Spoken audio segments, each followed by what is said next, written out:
Ladies favourite വേൾഡിന്റെ വചന കേൾവിയിലേക്ക് എല്ലാവർക്കും സ്വാഗതം. പ്രതിദിന വിശുദ്ധ വേദപുസ്തക വായന 887 ദിവസം.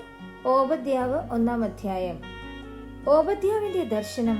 യഹോവയായ കർത്താവ് ഏദോമിനെ കുറിച്ച് ഇപ്രകാരം അരുളിച്ചെയ്യുന്നു: നാം യഹോവയെങ്കിൽ നിന്ന് ഒരു വർത്തമാനം കേട്ടിരിക്കുന്നു.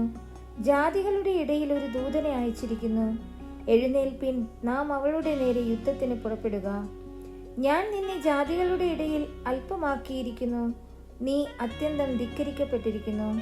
പാറപ്പിളർപ്പുകളിൽ പാർക്കുന്നവനും ഉന്നതവാസമുള്ളവനും എന്നെ നിലത്ത് തള്ളിയിടുമെന്ന് ഹൃദയത്തിൽ പറയുന്നവനുമായവനെ, നിന്റെ ഹൃദയത്തിന്റെ അഹങ്കാരം നിന്നെ ചതിച്ചിരിക്കുന്നു.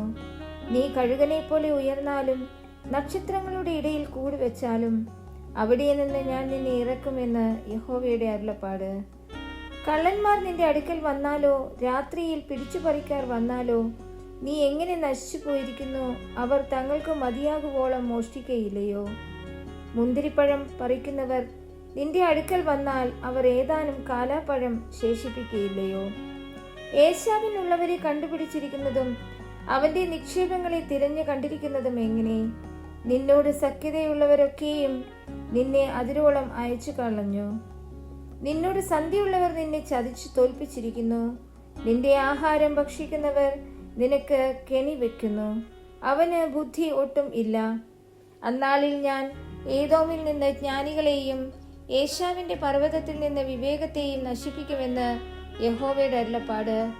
ഏശാവിന്റെ പർവ്വതത്തിൽ ഏവനും കുലയാൽ ഛേദിക്കപ്പെടുവാൻ തക്കവണ്ണം തേമാനെ നിന്റെ വീരന്മാർ ഭ്രമിച്ചു പോകും.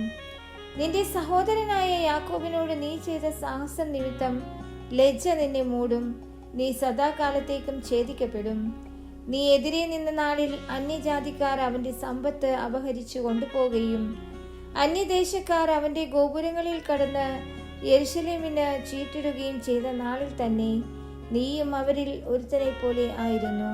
നിന്റെ സഹോദരന്റെ ദിവസം അവന്റെ അനർത്ഥ ദിവസം തന്നെ നീ കണ്ടു രസിക്കേണ്ടതല്ല. നീ യഹൂദ്യരെ കുറിച്ച് അവരുടെ അപായ ദിവസത്തിൽ സന്തോഷിക്കേണ്ടതല്ല. അവരുടെ കഷ്ട ദിവസത്തിൽ നീ വമ്പു പറയേണ്ടതല്ല. എന്റെ ജനത്തിന്റെ അപായ ദിവസത്തിൽ നീ അവരുടെ വാതിലിനകത്ത് കടക്കേണ്ടതല്ല. അവരുടെ അപായ ദിവസത്തിൽ നീ അവരുടെ അനർത്ഥം കണ്ടു രസിക്കേണ്ടതല്ല. അവരുടെ അപായ ദിവസത്തിൽ അവരുടെ സമ്പത്തിന്മേൽ നീ കൈവയ്ക്കേണ്ടതല്ല. അവന്റെ പാലായുധന്മാരെ ഛേദിച്ചു കളവാൻ നീ വഴിത്തലയ്ക്കൽ നിൽക്കേണ്ടതല്ല. കഷ്ടദിവസത്തിൽ അവന് ശേഷിച്ചവരെ നീ ഏൽപ്പിച്ചു കൊടുക്കേണ്ടതുമല്ല.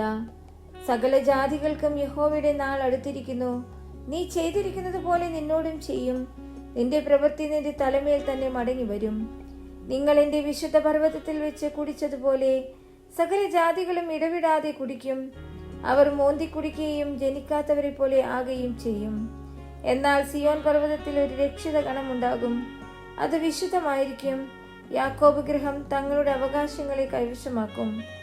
അന്ന് യാക്കോബ് ഗൃഹം തീയും യോസേഫ് ഗൃഹം ജ്വാലയും ഏശാവ് ഗൃഹം താളടിയുമായിരിക്കും. അവർ അവരെ കത്തിച്ച് ദഹിപ്പിച്ചു കളയും. ഏശാവ് ഗൃഹത്തിന് ശേഷിപ്പുണ്ടാകുകയില്ല. യഹോവയല്ലോ അരുളി ചെയ്തിരിക്കുന്നത്. തെക്കേ ദേശക്കാർ ഏശാവിന്റെ പർവ്വതവും താഴ്വീതിയിലുള്ളവർ ഫെലിസ്തി ദേശവും കൈവശമാക്കും. അവർ എഫ്രയീം പ്രദേശത്തെയും ശമരിയ പ്രദേശത്തെയും കൈവശമാക്കും.